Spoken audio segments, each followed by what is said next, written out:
Welcome, everyone. This is Pilot Needles, and you're listening to LOTRO Players News, where we take a look at the latest news in LOTRO and here at LOTRO Players. And this week we have with us Teri Adwin.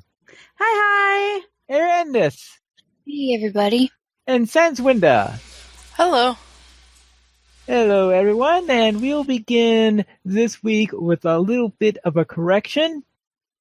It appears that the person at Standing Stone who put out the tweet announcing that the launch date of the Legendary server was on November 6th was not officially informed of that. Let's just say we believe that the person mistook the ending date of the festival for the date of launch of the server and mixed the two messages together, because there was also an ending date tweet out reminding us of the ending date of the festival. So I have a feeling those dates somehow got mixed up in there. So Standing Stone says that they have not announced a launch date of November 6th. And they retracted that on the following Monday. So therefore, disregard that message, and that a official announcement of the date will be forthcoming. And I'm going to assume that on Monday they're not going to announce a launch date of the 6th, because that would have made the entire thing ridiculous. That would be kind of funny, but yeah, probably not. Surprise, we did it. Yes. Let's then head out into update 23.1.3, where they had one of those ... updates where they fixed several little things, such as the invisible wall in the Lone Lands, which I think we spoke of that last week. Yes, it was so nice to be able to get past that this week. Oh, yeah. It was so nice to finally be able to finish the quests that we were trying to do down there. And they did some tweaks to the instance chest drops on Tier 3 difficulty. And there were some difficulty adjustments that have been made in Angmar. Player vitality ramps more gradually from 40 to 50. Mob vitality increased in 40 to 50. And the panic boss in the Halls of Night is no longer hits as hard. They are still doing these things, and I believe that as long as they're doing a lot of tweaks and they're still trying to get feedback on them, that they're trying to make sure they have as many of these finished as possible before the launch of the Legendary server, because I'm sure they want the 40 to 50 range to be in pretty good shape by the time launch happens. I mean, I would hope so. Ooh. Because that's going to be, level 50 is going to be a very important level after launch of the Legendary server. And for levels 1 through 175, for levels 1 through 75, Lore Master Tactical DPS was overpowered due to scaling error. It has been adjusted.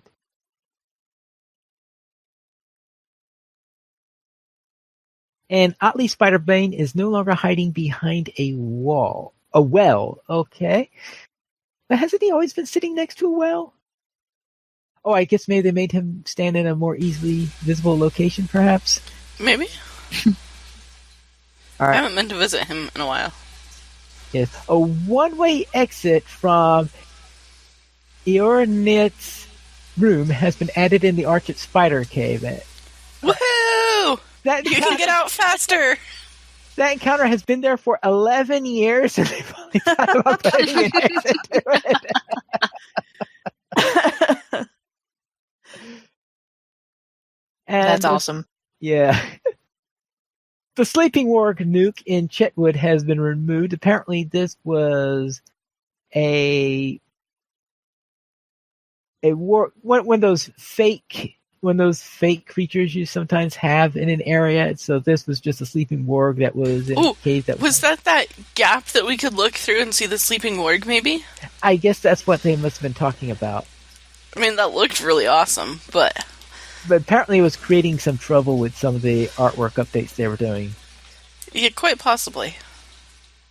And the appearance of the Black Mastiff reward in the Adventure Steelbound loot box has been corrected. Yay! And killing salamanders now properly advances Bingo's burden. I'm trying to remember, which is Bingo's burden? Is that the one with the salamanders and in Wildermore, or is that a different quest?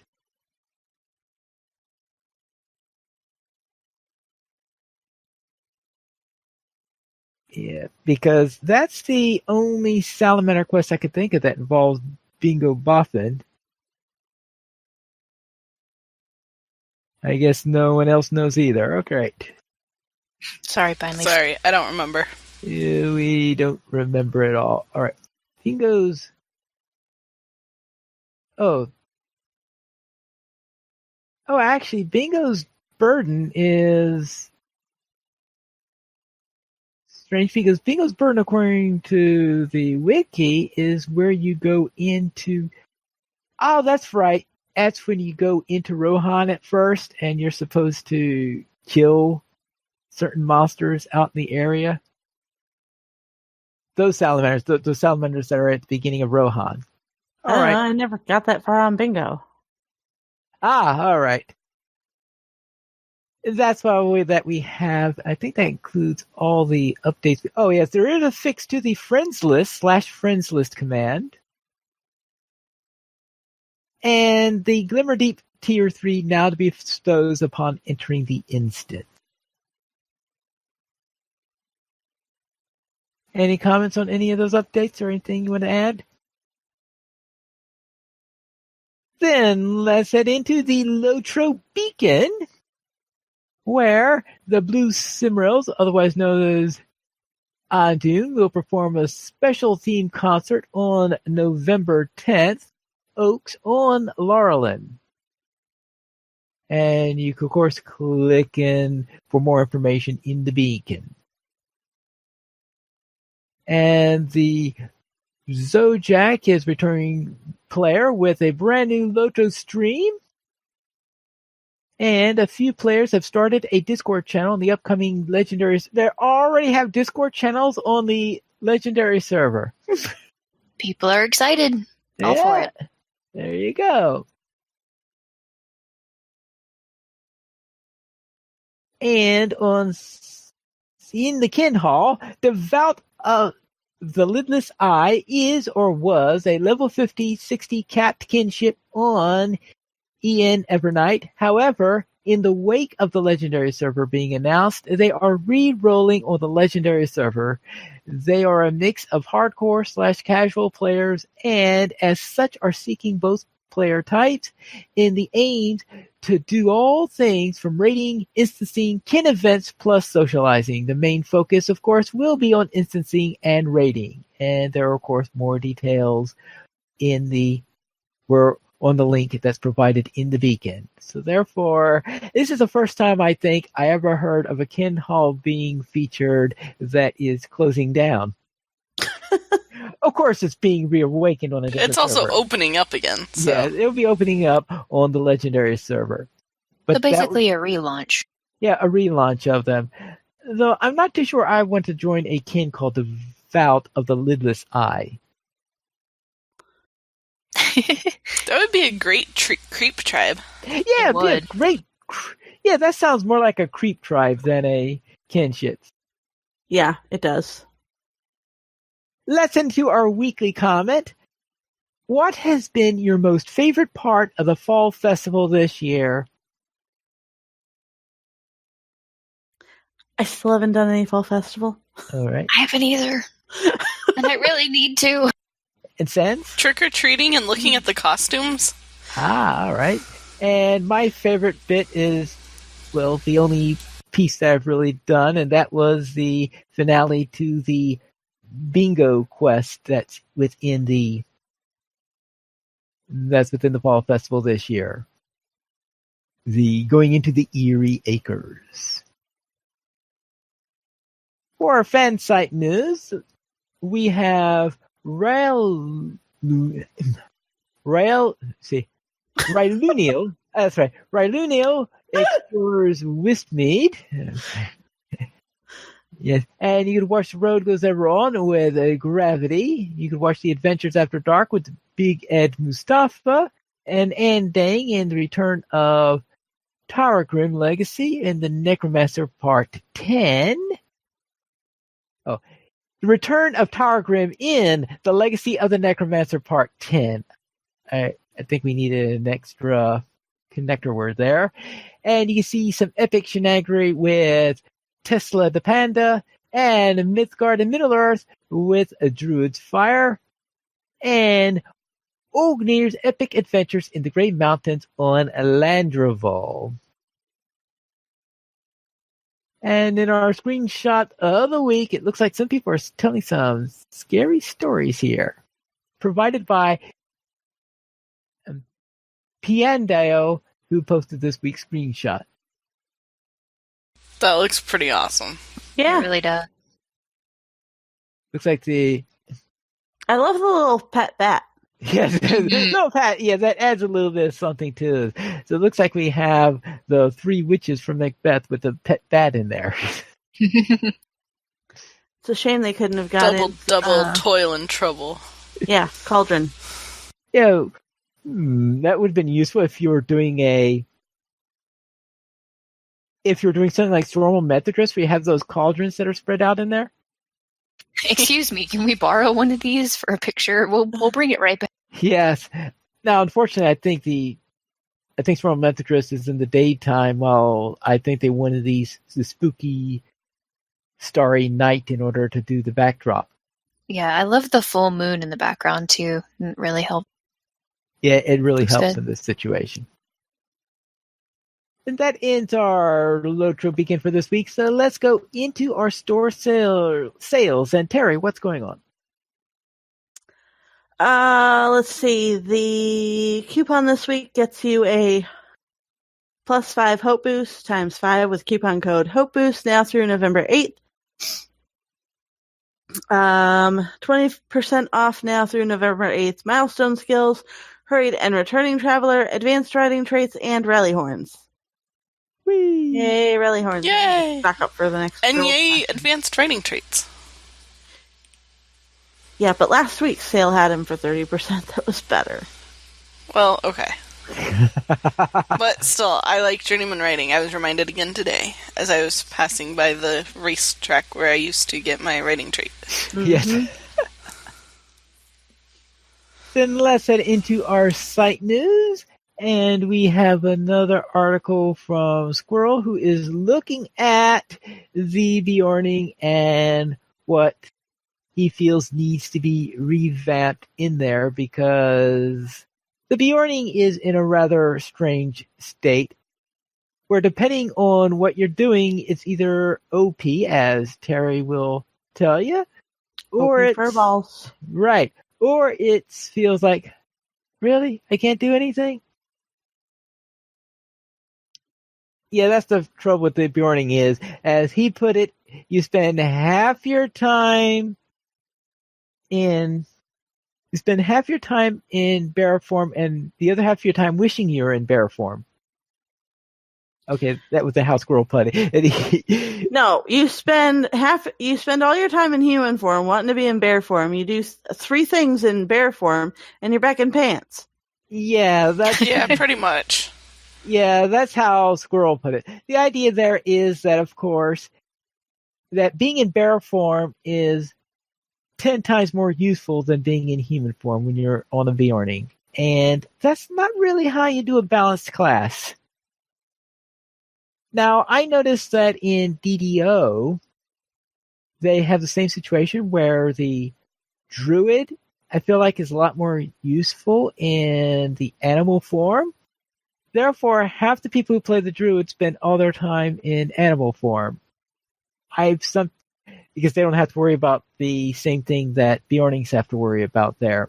In fact, I see a lot of Druids go all the way around in town and do all their interactions in town in animal form. Yeah, okay, wait. That would be kind of fun Man, to if they do as let a bear. bears do that in Lotro, we would be inundated with bears. There would be bears all over town. And everybody would be trying to kill them. Kill the bear! Or would be changing to be one. Yeah, that sort of... I mean, my Bjornings would all get more playing time. Mm-hmm. OP furballs, man. Yeah, so that's probably why it's taking them so long in order to get the earnings updated, is because all these little things that they need to do, and that they pretty much probably have to break it down and try to put it back together again. We'll have to see, because I got the impression from this week's Court of the Rings that they are making significant progress to it, and might only be one or two more major updates before. And I think even by major updates, I'm including big point updates in addition to the main numbered ones, that it might actually be coming soon. But of course, soon is with the big TM, and who knows what's going to happen between now and then, because they may find out it's broken again. We'll find out. But they are getting into the point where I think they'll at least be soon getting to a point where they could test it on LOTRO. The question is, of course, is once they get on the LOTRO, is it going to be ready for launch, or are they going to go back to the drawing board? We'll have to see. Let's into our new player question of the week. And Arendis, what is your question? Well, my question has a little bit of backstory, so hang with me. We will get to the actual question. I was looking around on LOTRO Wiki and just looking at some of the quests that have upcoming, just to kind of get an idea. And when you get spoilers! I'm sorry, I'm a spoiler person. I'm terrible. Sorry, guys.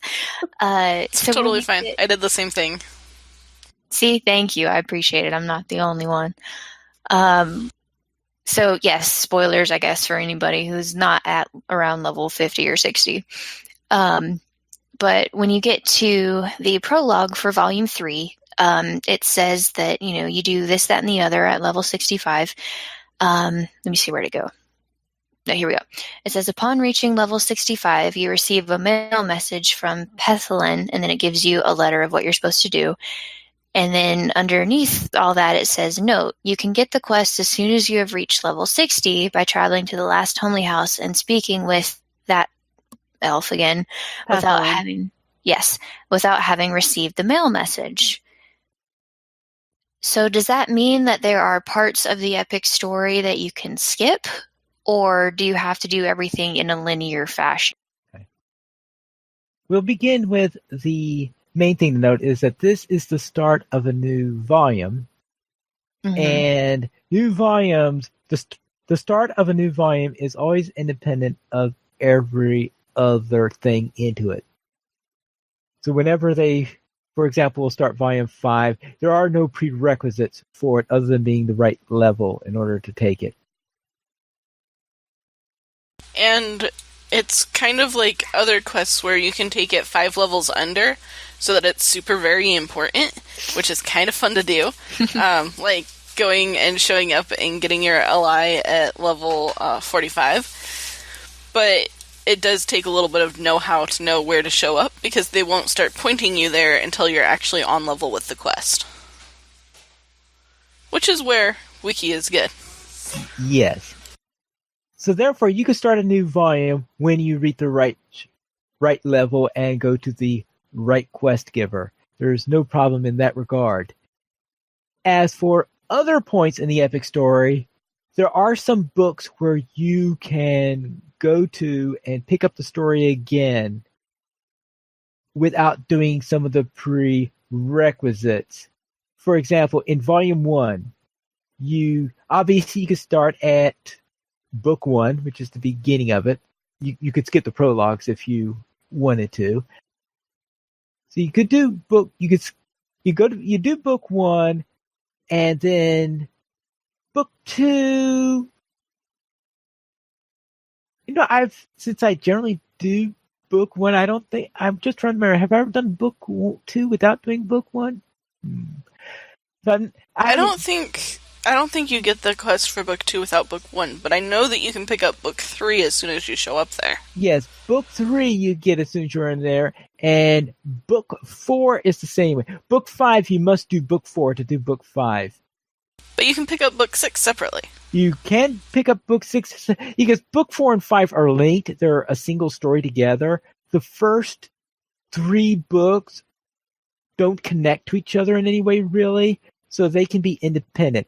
Book 4 and 5 are a single story, so therefore you have to do those together. Book 6 through 15 is a single story, so you need to do book 6 if you're going to do what follows. Okay. Volume 2. And if you want to ride carelessly across Angmar, you need book 6. Or do Carndum at any point. Right, like if you ever want to be able to pass a Watching Stone in the level 50-ish area without insta-death, you've got to do book 6, at least through chapter 6, I think. Because that's what gives you the trait that lets you pass. Otherwise, no matter what level you are, if you walk up to the things, or you're riding across the swamp in Angmar, or you go into Carndum or whatever, you'll just drop dead. You're done. Then in Volume 2, the Moria storyline, you have to do in sequence. But in Mirkwood, you can pick up Mirkwood without finishing Moria, which is great because I generally skip book 7 and 8 in the Moria quest line. I go through 1 through 6. But 7 and 8... Because? 1 through 6, because you've got all those skirmishes, and you've got the trait point at the end of book 6. You've got the prediction given to you by Galadriel, which is a nice thing to have. So those 3 things together is a reason to finish up to book 6. But book 7 is, well, you're tired of Moria by then. Plus, also, you've made it out of Moria, so it really sucks to have to go back in there. You did have to do that for book 6, but you had to do it again for book 7, and book 8 is even worse because, oh yeah, you remember that time when you managed to do this thing with Mazak and all this stuff? Now let's tell the story and go back and do this instance, which by the timeline you've already finished it, but yeah. And of course you got all those 3-player instances you got to do in book 8, which I don't like.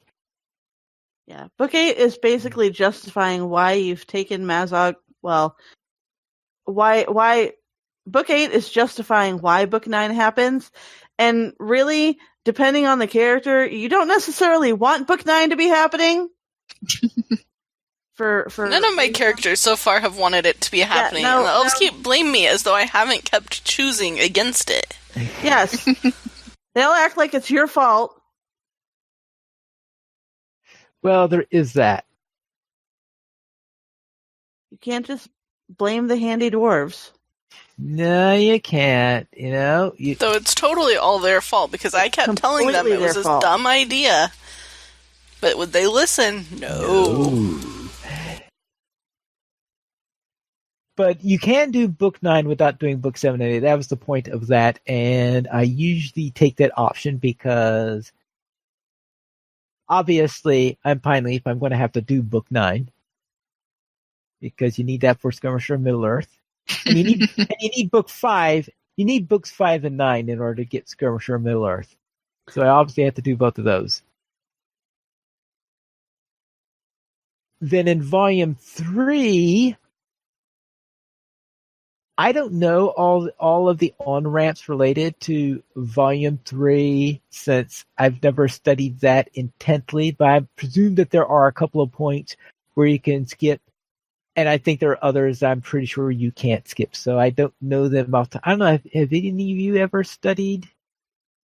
I don't know which one it is, but I know about half. I know you can skip pretty much all of Dunland. And go to if you really want to. I think it sends you in past that because as you're leveling up, you'll get that letter telling you that you should go to Galadriel and you can go or ignore it. But if you go when you're a little bit higher, she'll give you a quest. Maybe it does send you to the Great River. It probably sends you to the Great River area. But you can bypass Dunland, and you can go get your war steed out of order as well. Which, it's kind of part of the epic, but it's kind of not. So, you can totally bypass that part of the epic too if you want to and still get your war steed. So most likely the on-ramp in question is right after the big Great River when you enter into Rohan itself and help Langlar. Well, actually, Langlar is the war steed quest. They actually sent you. I think she sent me on a river journey. When I did that. So I'm not sure where it jumped me in. But I jumped in on a boat. Yeah, collecting options for a boat. And then I already had my war steed at that point. And then as I was following that quest, then I got to and go get your war steed. Oh, never mind. You can just keep going. Yeah, that is part of the Rohan quest line. The boat journey is. That's not. I know you're on the Great River then, but that's after the Great River part of the epic storyline. Right. So I was thinking, you can pretty much bypass. I know it went past all of Dunland and I think pretty much the Great River. I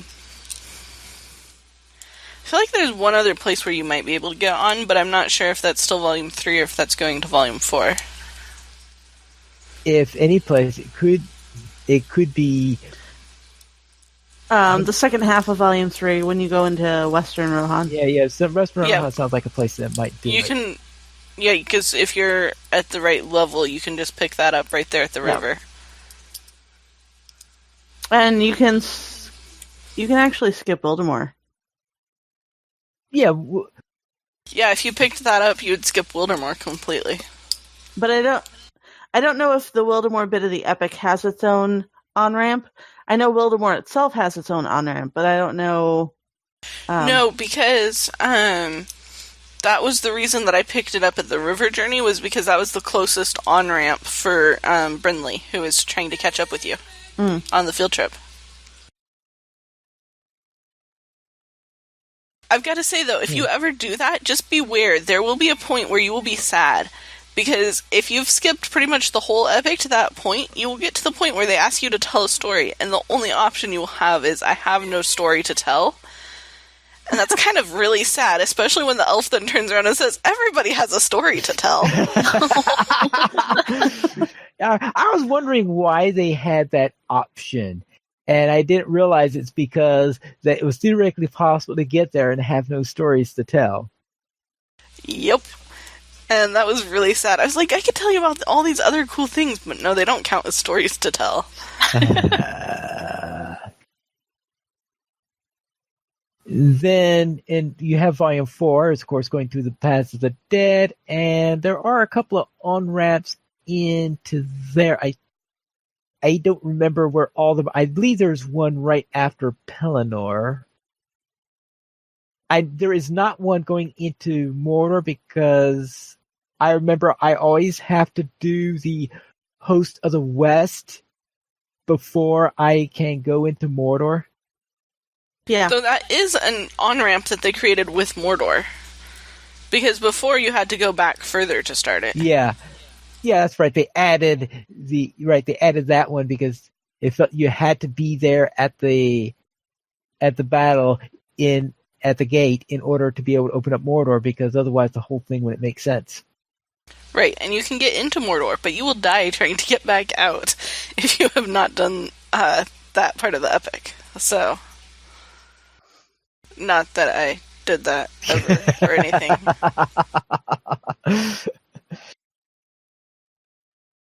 And that pretty much covers the on-ramps I know. But the answer then is that there are places that you can skip. I don't know 100% sure what all of them are, but I gave you the ones that I know about. Thank you, I appreciate it. Okay. And Wikipedia knows more. I'm sure Wikipedia or the LOTRO wiki? LOTRO wiki. LOTRO wiki. Okay, yeah. No, seriously though. It is a good resource when you're looking for a new place to jump in or to find out like where you can actually jump on. It is very helpful. And I like what Mary Rose says about it being like a group of scouts sending back intelligence information as you make your journey. I like it. We'll have to go with that. Let's then head into our week in LOTRO. And Teri Edwin, what did you do? Oh, we actually headed into the Grey Mountains this week. Yay! So excited. Yay! Haven't seen any dragons yet because we are still babysitting dwarves, and the dwarves want us to get them food and get them blankies and polish the rocks. Yeah, we pretty much packed them for a sleepover. Yeah. Don't worry. I believe that soon will be plenty of large beasts that breathe fire, fly, and do all sorts of other nasty things. Dragons! Actually, most of these probably don't breathe fire, but instead breathe No, cold. they're cold drakes. Yeah, the cold drake. Which are still going to be really awesome once we can actually, go out into the wider world and, do something other than watch over the dwarves. Well, I think soon Who require lots of guidance. Yeah, I think we're getting ready to go into the withered heath, and believe me, you'll get your fill of dragonkin there. I am sure we will, because I remember that from beta. So that was a lot of fun. And also, after last week's podcast, I played tour guide in the moors as Arindis got her first Teri guided tour of the moors. It was awesome. I really should hire out for being a moors tour guide. You should. On your left, you have this keep over here. On the right, you have some freeps penned up behind GV. It's awesome. Well, that won't last too much longer, probably. And then today Probably we were not. talking about the characters that I have for cosmetic storage, and of course, I've mentioned that I have Captain Storage, who is a captain whose name is Storage. And Sans suggested that I make a mannequin, which I thought was a fantastic idea. So Storage's brother, Mannequin, is a captain of Gondor who I am now running around in Archet so that I can get him to comb, so that I can fill up his inventory and his vault and stuff with cosmetic stuff. Yep. So Arindis, how was your week? No, Sans Winda, I'm sorry. It would help if I actually pay attention to show notes. Sans Winda, how was your week? It's hard to do while running around Archet. Right? I enjoyed another week of romping on the moors while the freeps were pinned down at GV. We've been flipping back auto-flipped keeps. We've been flipping outposts. Rank 4 and rank 5 warg together flipped an outpost by ourselves. That was really fun. Nice. And and Cinders and I made a Black Arrow and Defiler team that was actually pretty awesome. And fairly safe to be running around at rank 0. So they made it to rank 1 their first night out, and have almost made it to rank 2 with that one night, because we were there for flipping all sorts of different keeps that were auto-flipping. So that was fun. And I have a hunter who finally reached, my first character has finally reached level 100 on Arkenstone. On the field trip this week. So that was pretty cool. She's a hunter that I valored, so I didn't really go all the way from 1 to 100. But really the only levels that I'm missing that I haven't done are like 89 to 95, so that's not too bad. But she's 100, and Woo. yeah, so now I get to start working on allies. I'm so tired of working on allies, especially now that you can't get ally drops from Court of Saragost, and that makes it really hard to come up with Amphilis Starlit Crystals, which is a bummer. I'm really hoping some of the new instances have better sources of those, because they're pretty important to being able to have your legendary item do anything close to the amount of damage you need it to do. And yeah, so I'll be working on that for a while. and I got to run super fast again. The dwarves that we packed for this sleepover with, like, we packed them up for the sleepover, and then we met them outside the gate so that they could, like, tell us where they were going, and we could go with them. They're like, hey, we've got this, like, chest full of riches. Can you take it to... And I was like, ooh, a carry quest? Yes! So I picked it up, and I could run super fast. And it was awesome, and I ran around and around and around, and I got a phone call, so I ran around even more. And it was really fun to run super fast, and then they made me polish rocks. But it was fun. Rindis, how was your week? My week was pretty fun. I created Rinstalker the Warg and went warging for the first time this week, so thank you guys for the awesome tour and time. The first time I ever went on the moors was several years ago. I think it was maybe a year and a half. And I spent the entire time in warg stealth because I was terrified of everything. So I'm going to call this the first official time that I was in the moors. So it was fun. I would recommend it. I also worked on the epic story in Moria because, got to get out of there at some point. And I got to Volume 2, Book 4, Chapter 7. You get to a specific instant. I believe it's the Drowned Treasury, yes.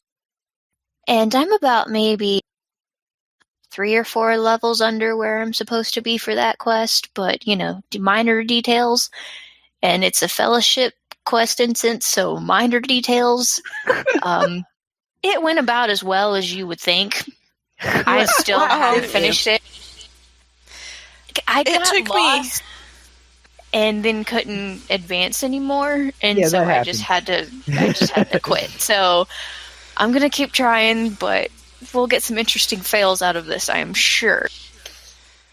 You can do it, Arindis. It took me 5 runs back in on one of my characters, but you can do it. You can totally do it. Thank you. I appreciate it. What's driving me crazy the most is how long it takes because I'm under level. It takes a lot longer to burn down mobs. I'm not necessarily in any danger of dying. It just takes a long time because everybody's got a lot of health. No, it takes a long time. Just don't get anxious about that and try to run through them. No. Or try to gather up a lot of them because then your health will be in danger, probably. Those Scredbake are not anything to play with. Oh, yeah. No, they're not messing around. And it is a long instance. So... Yeah, and... especially if you get lost a few times, which I usually do. Yep. So... that's one of those times where I might need the LOTRO wiki guide, see if there's anything on there that can help me out. But anyway, so that was my week. Pineleaf, how was your... I'll begin on my Arkenstone Runekeeper, who quested with a dog in the waste. In other words, I finally got back into playing that character. I haven't had too many chances to play my Runekeeper. And I'm trying to see if I could finally get to Mordor, because I started playing this character about maybe 6 or 7 months ago, I think is when I picked it up, started in at the camp of the host, thinking, let's go do this so that we could unlock the Black Book of Mordor, get into Mordor and all that fun stuff. And because I only play on Arkenstone during the field trip, and usually when people arrive on the field trip, I say, okay, well, let's go to another character now.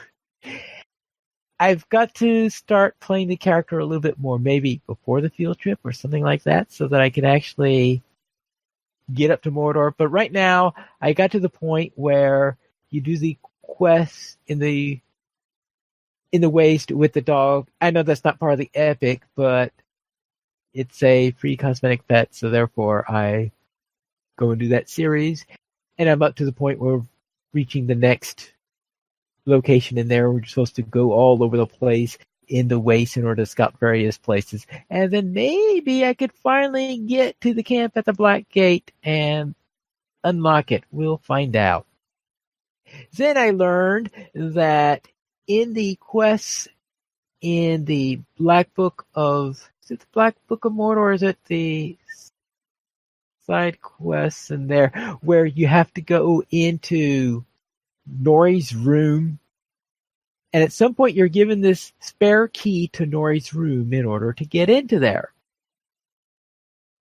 When I did that quest, I made the mistake of, all right, accepting the quest, taking the key, going to the door, opening the door, and entering it without knowing that if you enter the room in there with the key in your inventory, it will be removed from your inventory, and that the game does not know enough to convert that into your keyring. That the proper operation is to use the key before going inside, and they'll put it onto your keyring. And then once it's in your keyring, you have absolutely no trouble getting in and out. So the first time in there, it was fine because it let me in because I had the key in my inventory. Then, of course, it disappeared from my inventory, so I never had it again. Thus, when I was sent in there again later, I had no key. Uh-oh. And there was no way that I know how to get a key. Now, I did put in a ticket for this, but...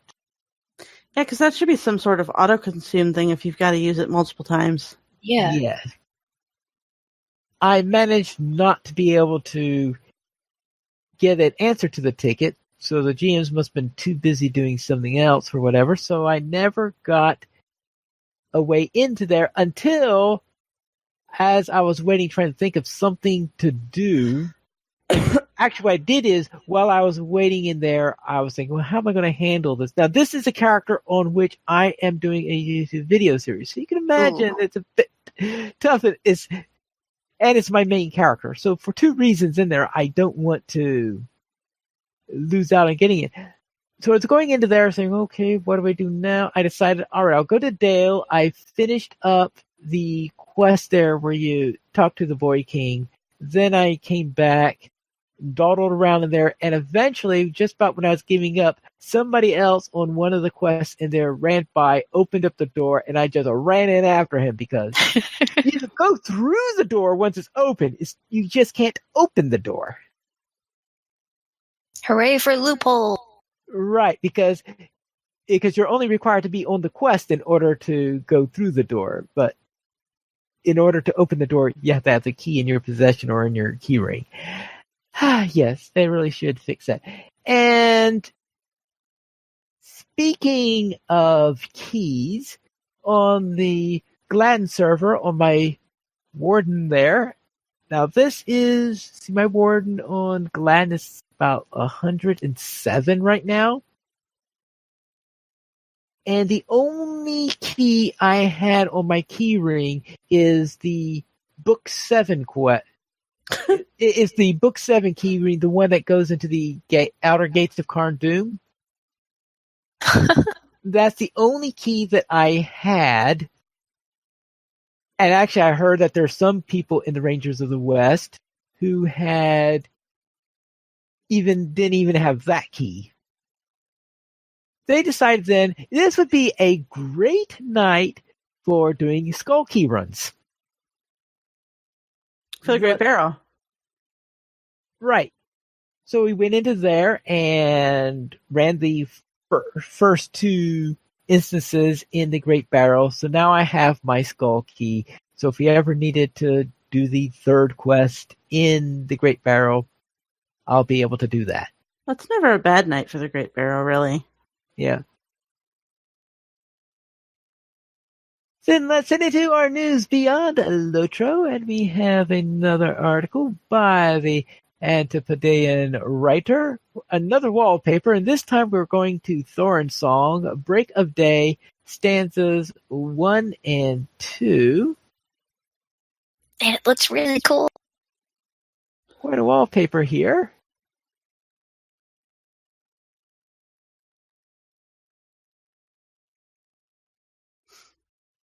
So you can see the latest wallpaper. If you'd like to download it, you could, of course, download it at our site. And he also has a link to the entire poem.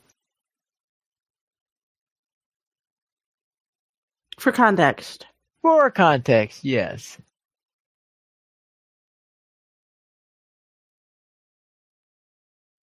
We currently have 21 supporters on Patreon. If you would like to join this illustrious rate of players and help support LOTRO players, simply go to the donations page where you can support the Players Alliance on Patreon. There you'll find rewards, including a mention on the podcast your choice, or even be guest with us for an episode of LOTRO Players News. And this week, we did not receive any emails, but if you'd like to send us one, you can send it to the podcast at LOTROPlayers.com. You could also follow us on Twitter, the Players Alliance at Players Alliance, LOTRO Players at LOTRO Players, Ariandes at Ariandes, Pineath at Pineath Needles, Senswinda at Senswinda, and Teri Adwin at Teri Adwin. The Players Alliance has 2 live shows every Monday at 8:30 p.m. U.S. Eastern Time. We have Video Players News, and every Saturday at 8:30 p.m. U.S. Eastern Time, we have LOTRO Players News. You can join us for our live shows at LOTROplayers.com/live. And that is all for tonight, and this is Pineath Needles reminding you to skirmish responsibly.